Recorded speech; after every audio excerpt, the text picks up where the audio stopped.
जब आप सावन के महीने में 2 लोटा जल महादेव जी को चढ़ाने के लिए जाओ, तब 3 चीजें अपने अंदर धारण करना। पहले नंबर का तो 2 लोटा जल जब घर से लेकर जाओ तो जरूरी नहीं कि दोनों हाथों में लेकर जाओ, एक लोटे के ऊपर दूसरा लोटा रखकर दूसरा हाथ से अगर कोई काम हो, पल्लू लेना हो या कोई कार्य हो तो कर सकते हो। नहीं तो तुम 2 लोटा हाथ में रख लो और पल्लू डाल देना सिर पे, जरा सिर पे पल्लू। अब वो तुम्हारा लोटा हाथ में, बेचारा वो भेरू पल्लू रख, ठीक है, थोड़ा और खींचो ये बाजू का, तो पल्लू वो भेरू ने और खींचा है, ठीक है, ये पल्लू हमारा मुंडा में दे दो, अब ठीक है।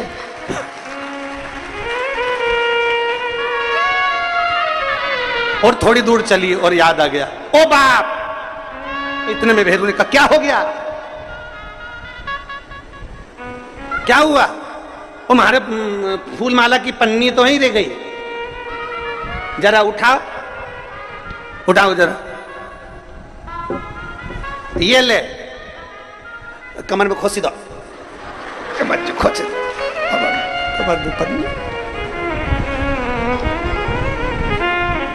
और कैलाश पर्वत पे जाके रहूंगी भोले को अपना। अब पति भी के अच्छा शंकर हुआ और अच्छा जल हुआ। निवेदन है, अगर 2 लोटा हाथ में ना तो एक के ऊपर एक लोटा रखकर भगवान की भक्ति धारण करते हुए 3 चीजों में एक चीज जल 2 लोटा, दूसरा श्री शिवाय नमस्तुभ्यम का जाप पूरे सावन के महीने में से कम 5 दिन ऐसे निकालना कि बेलपत्री के पेड़ की छांव में बैठकर हम श्री शिवाय नमस्तुभ्यम की कम से कम 1 माला जरूर कर लें, जरूर। और मान लो अगर बेलपत्री का पेड़ नहीं मिले, तुम्हारे आसपास में नहीं मिले, तो फिर एक काम करना, शंकर जी के मंदिर की बेलपत्र मिली जाए, उसको सिर पे, हमारे यहाँ कहते हैं आंवले के वृक्ष का जब आंवला नोमी आती है ना, तो आंवला नोमी आती है और आंवले के पेड़ के नीचे जाकर भोजन नहीं कर सकते, आंवले के वृक्ष के नीचे नहीं जा सकते, तो आंवले के वृक्ष की पत्ती को सिर पे रख के भोजन कर लो, तो कहते हैं कि हजारों अश्वमेध यज्ञ के पुण्य के बराबर, भंडारे के बराबर भोजन प्राप्त हो जाता है। आंवले के वृक्ष की पत्ती, तो वो बेलपत्र भी मस्तक पर बाबा को प्रणाम कर कर फिर वही बेलपत्र का आनंद करते हुए भाव से उस बेलपत्र को मात्र शीश से लगाई लिया ना, मस्तक पर चढ़ाई लिया ना, तो भी भगवान की अविरल भक्ति प्राप्त हो सकती है, अविरल। और मान लो बेलपत्र भी ना मिले तो बेलपत्री के वृक्ष की थोड़ी सी मिट्टी अपने मस्तिष्क पर लगाकर मस्तक पर चढ़ाकर भी हम जाप कर सकते हैं। बेलपत्र के वृक्ष की मिट्टी का भी चंदन हम लगा सकते, चंदन। हमने एक बार पहले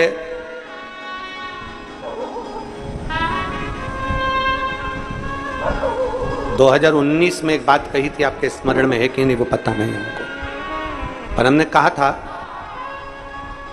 कि मान लो यदि कोई बहुत ज्यादा कार्य अटक रहा हो, बहुत ज्यादा कार्य अगर अड़ रहा हो, तो बेलपत्री के वृक्ष के नीचे की मिट्टी का भी अगर तिलक रोज लगाकर आप अपने कार्य के प्रति जाओगे तो 15 या 20 दिन में या 1 महीने में वो कार्य पूर्ण होता है। ये बेलपत्री के वृक्ष की मिट्टी चंदन के बराबर, चंदन। 3 कार्य में से एक कार्य बाबा को 2 लोटा जल, दूसरा कार्य बेलपत्री के वृक्ष के नीचे बैठकर भगवान शिव की मंत्र जाप करना, और तीसरा कार्य सावन के महीने में प्रयास करना कि एक वृक्ष बेलपत्री का जरूर लगाना जो वृक्ष बढ़ सके और आने वाली पीढ़ी के लिए आनंद करे। 3 बेलपत्र।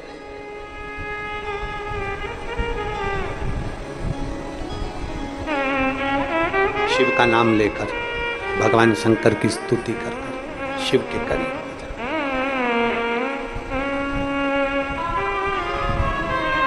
शिव को समर्पित कर भाव से ये भाव रखकर लगाना कि हम जिंदा हैं तो बेलपत्री का पत्ता बेलपत्र हम भगवान शिव को चढ़ा रहे हैं, बेलपत्र हम शंकर को चढ़ा रहे हैं। जब हम नहीं रहेंगे तब वो बेलपत्र का पौधा जब बड़ा हो जाएगा तो उस बेलपत्र को कोई शिव पर चढ़ाएगा। हमारे मरने के बाद भी हमारी बेलपत्र शंकर को चढ़ती रहेगी और हमारा कल्याण होता रहेगा। समर्पित कर बाबा को समर्पित। 3 चीजें, एक सावन के महीने में 2 लोटा जम के बोलो जरा जल, सारी समस्या का हल। दूसरा, बेलपत्र के वृक्ष के नीचे श्री शिवाय नमस्तुभ्यं या पंचाक्षर मंत्र नमः शिवाय या षडाक्षर मंत्र ओम नमः शिवाय। परंतु पुरुष और स्त्री दोनों पंचाक्षर और षडाक्षर मंत्र को जरा समझना। अगर पुरुष नमः शिवाय ओम नमः शिवाय मंत्र का जाप कर रहा है तो पुरुष सीधे चालू करेगा षडाक्षर मंत्र से ओम नमः शिवाय ओम नमः शिवाय। पर स्त्री जब भी मंत्र का जाप करेगी तो पंचाक्षर से चालू कर षडाक्षर पर पहुंचेगी। कहां से चालू करेगी? हमने पहले भी कथा में बताया। कहां से? जम के बोलिए जरा, नमः शिवाय, फिर बाद में षडाक्षर पर आएगी ओम नमः शिवाय।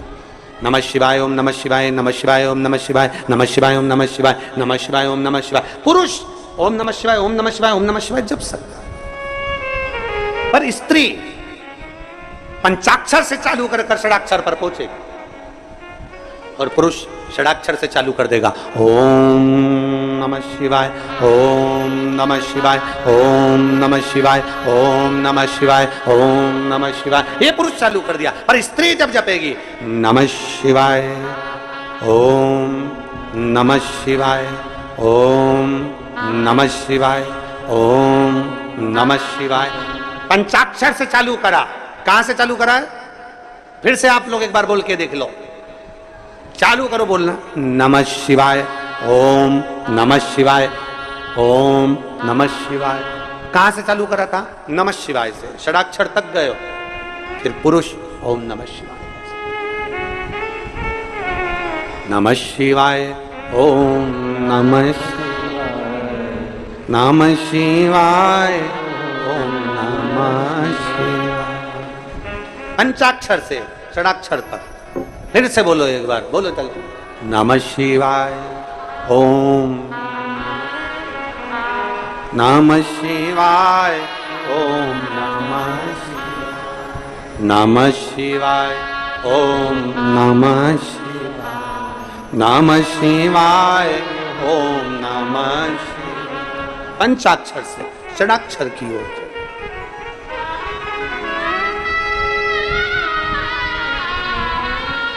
पार्वती मैया शिव जी के साथ में विराजी।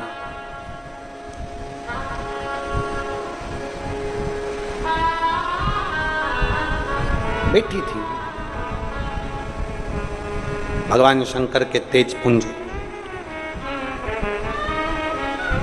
गंगा जी के जल में चला जाता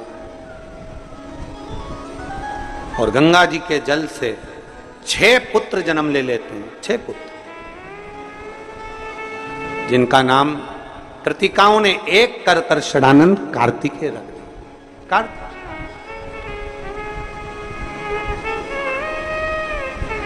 षडानंद कार्तिकेय जी जब माता पार्वती जी के पास में आए और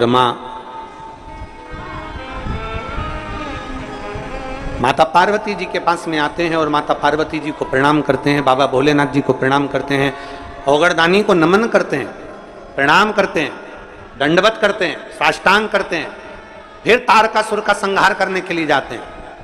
अपने घर से जब निकलो पहले 1 लोटा जल महादेव को समर्पित करो। घर में जो बुजुर्ग हैं, बड़े हैं, उनके चरण छुओ। माता पिता भाई भाभी जो घर में बड़े हैं उनके चरण छुओ। क्यों? क्योंकि शास्त्र कहता है जब घर से निकलते हैं 1 लोटा जल चढ़ाकर, चरण छूकर जब हम अपने काम के लिए जाते हैं तो हमारे साथ अपने माता पिता का तप बल भी हमारे साथ, महादेव की कृपा भी हमारे साथ जाती है। तो ये मानकर चलना कि हमारा एक क्षण का करा गया भजन हमारी ना जाने कितनी कितनी पीढ़ियों को सुधार देता है और ना जाने कितनी पीढ़ियों को संवार देता है। शिव भक्ति, भगवान शंकर की भजन कीर्तन, मंत्र जाप, नाम स्मरण, एक लोटा जल, ये कभी खाली जाने वाला नहीं है। अच्छा, आप एक सरल भाषा में इसको समझें कि यदि आपने एक लोटा जल रोज कहीं प्रतिदिन, जहां पेड़ भी नहीं है, मान लो यहां पौधा भी नहीं है, जहां पर पेड़ भी नहीं है पौधा भी नहीं है मान लो, और आपने एक लोटा जल रोज प्रतिदिन एक जगह पर कहीं जमीन पर ले जाकर डालना प्रारंभ करा, रोज डालो, आप थोड़े दिन में क्या पाओगे कि वहां अपने आप कोई ना कोई बीज अंकुरित हो गया। आपने बीज नहीं लगाया, आपने वहां कोई पौधा नहीं लगाया, आपने वहां कोई बीज रोपित नहीं करा, कोई पौधा नहीं लगाया, आपने तो केवल एक लोटा जल भरा और उस भूमि पर ले जाके रोज डाला, प्रतिदिन डाला। अब प्रतिदिन यदि आपने एक लोटा जल ले जाकर डाला तो वहां अपने आप छोटे छोटे अंकुरित हो जाएंगे, कोई दुर्वा लग जाएगी, घास लग जाएगी, कोई पौधा छोटा छोटा सा दिखने लगेगा। आपने बोया भी नहीं, आपने लगाया भी, पर वहां अंकुरित हो गया। एक लोटा जल यदि प्रतिदिन कहीं ले जाकर डालोगे भी तो वहां कुछ ना कुछ अंकुरित हो ही जाता है और वहां कुछ ना कुछ पौधा लग ही जाता है।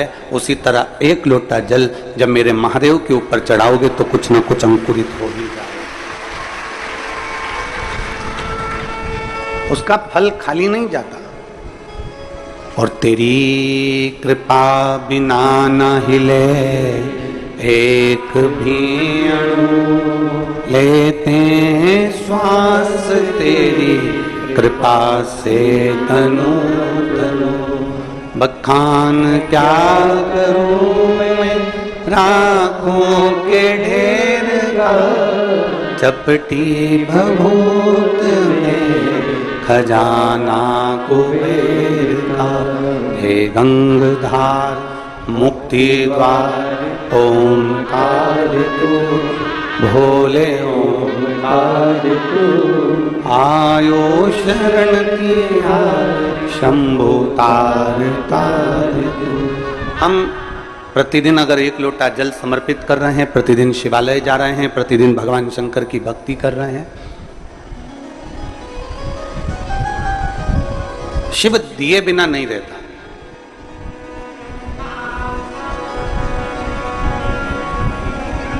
शरीर का सबसे सुंदर आभूषण कौन सा है?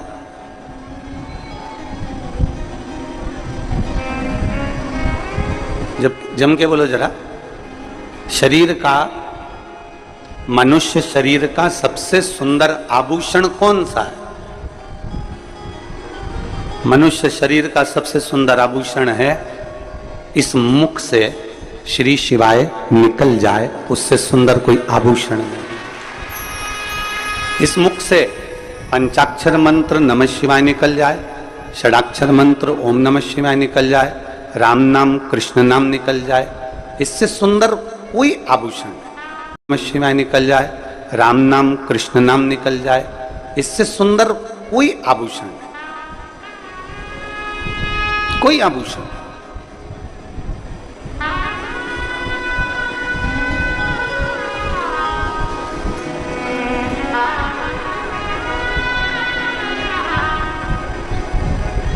अगर मुख से भगवान का नाम निकल रहा है तो इससे बढ़कर क्या आभूषण होगा?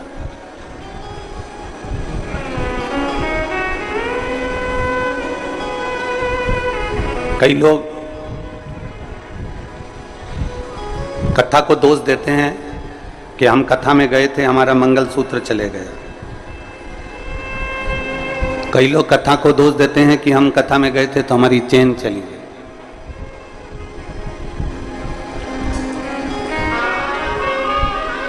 कथा कभी तुमसे कही कि तुम सोने की चेन पहन कर आओ? अरे बोलो तो जम के। कथा ने कभी कहा कि तुम जोरदार सोने के आभूषण पहन कर आओ?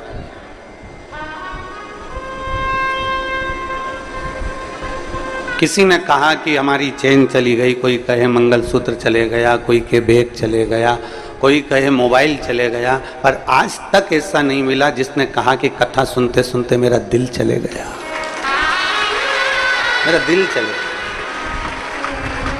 ये मन महादेव के साथ चला गया।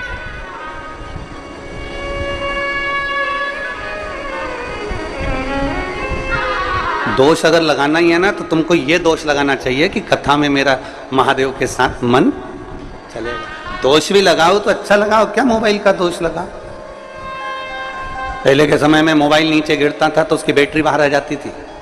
अरे बोलो तो जम के, सही है कि गलत है?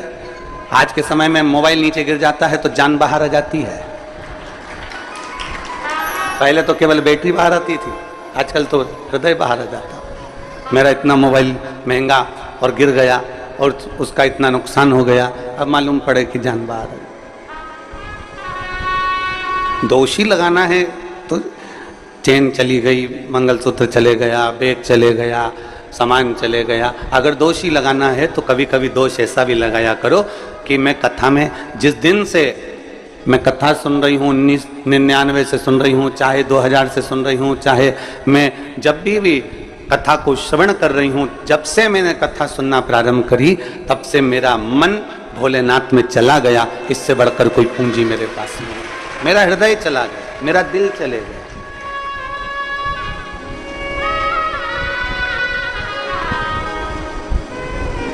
दोष लगाओ, मना नहीं है, पर अच्छे दोष लगाओ कि हाँ कुछ गया।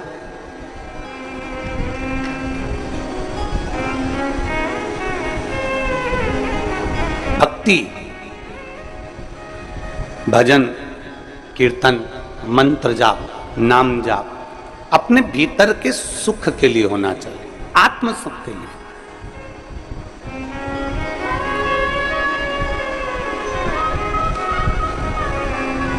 और जब हमारे आत्म सुख का हम विषय देखें, आप में से कोई लोग ऐसे भी बैठे होंगे जो कपड़े सिलते होंगे, कोई दर्जी भी बैठे होंगे जो सिलाई करते होंगे, कहीं मेरी जीजियाँ भी कोई ब्लाउज सिल लेती हैं, लहंगा सिल लेती हैं, साड़ी सिल का फाल पीको कर लेती हैं, वो भी बैठी होंगी। बहुत सारे लोग बैठे। हम जहाँ वहाँ रहते थे नमक चौराहे पर, तो वहाँ हमारे घर के 3 घर छोड़ के 2-3 टेलरों की दुकान थी, दर्जियों की दुकान 2-3।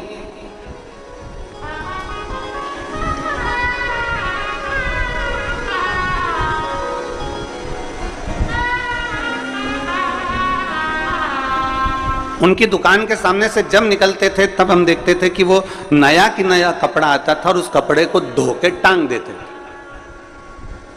आपने देखा है कि नहीं देखा, हमको नहीं मालूम, पर हम जहाँ रहते थे वहाँ हमारे घर के पास में 2-3 दुकानें थी और कपड़े को नया की नया कपड़ा, शर्ट का नया की नया कपड़ा पेंट कर उन्होंने पानी में से निकाला और टांग दिया। हमने पूछा, भैया ये कपड़ा तो नया है, इसको क्यों धो दिया? ये जितना छोटा होना है ना हो जाएगा, इसका जितना कलर निकलना है ना निकल जाएगा।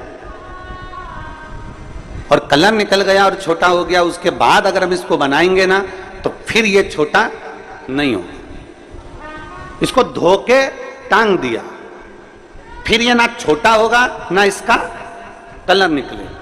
बस यही वेद व्यास जी कहते हैं, जैसे कपड़े वाला कपड़ा सिलने से पहले उसको धोकर टांग देता है कि इसका कलर नहीं निकले, ये कपड़ा छोटा ना हो, उसी तरह भगवान जन्म देने के बाद आपको शिव महापुराण की कथा में धोकर परमात्मा के चरणों में टांग देता है।